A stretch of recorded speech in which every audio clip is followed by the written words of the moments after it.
সে সহজ সরল ছেলে নয়, উল্টে ও তো চালাক ছেলে। আমি তাকে থাপ্পড় মারিনি, উল্টে সে আমাকে থাপ্পড় মেরেছে।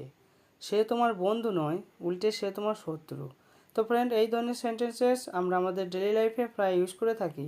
তো এই ধরনের সেন্টেন্সেস আমরা ইংরেজিতে কিভাবে বলবো, চলো তা আজকে এই ভিডিওতে শিখে নিই। কিন্তু তার আগে ফ্রেন্ড, যারা এখনও পর্যন্ত আমার এই ইংলিশ উইথ সাহেব চ্যানেলটি সাবস্ক্রাইব করেনি, তারা অবশ্যই চ্যানেলটি সাবস্ক্রাইব করে নাও এই ধরনের আরও ভিডিও পাওয়ার জন্য।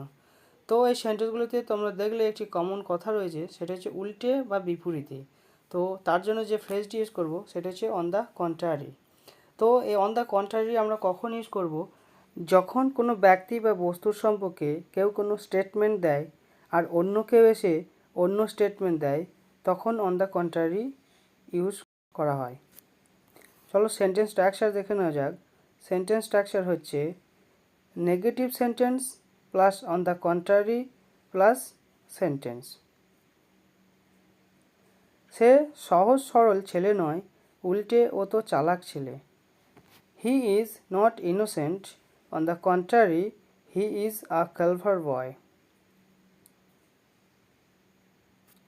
আমি তাকে থাপ্পড় মারিনি, উল্টে সে আমাকে থাপ্পড় মেরেছে। I didn't slap him, on the contrary, he slapped me. আমি তার সাথে খারাপ ব্যবহার করিনি, উল্টে আমি তার সাথে ভদ্র ব্যবহার করেছি। I didn't misbehave with him, on the contrary, I was very polite with him.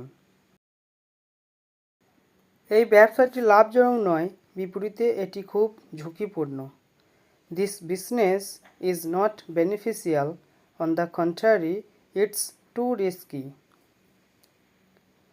সে তোমার বন্ধু নয়, উল্টে সে তোমার শত্রু। He is not your friend, on the contrary, he is your enemy.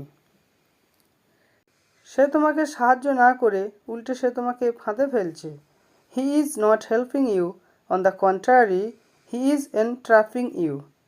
তো ফ্রেন্ড, আজকের ভিডিওটি এই পর্যন্তই। দেখা হচ্ছে নেক্সট ভিডিওতে। বাই।